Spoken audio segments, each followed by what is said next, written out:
Hello guys, চলে আসলাম আজকে চিত্রালী বাজারের ভিতরে। যখনই বাজারে আসি কোনো কাজের জন্য তখনই ভিড় এত পরিমাণ থাকে। আজকে আইসি একদম সন্ধ্যার পরপরই। এই সময় একটু মানুষজন কমই ছিল, একটু হাঁটাচলা করা যাতিছে। আর নাহলে আর ভিতরে যায় আর হাঁটাচলা করা যায় না, কি আর কব। মানুষজন যে জায়গায় আর বেশি থাকে সেই জায়গায় আমার মোটে যেতে ইচ্ছা করে না। তো যাই হোক, আমি আবার যা কেনাকাটা করতেছি সব কেমন জানি খুলে খুলে পড়ে যাতিছে।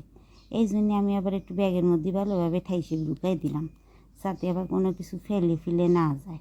যাই হোক, আমি আবার কি কোনো কিছু কেনার পরে সেই জিনিসটা আবার দোকানে ফেলাই রাখে চলে যায়, আবার হাত থেকেও অনেক সময় পড়ে যায়। তাইলে আমার কি আক্কেল জ্ঞান কন।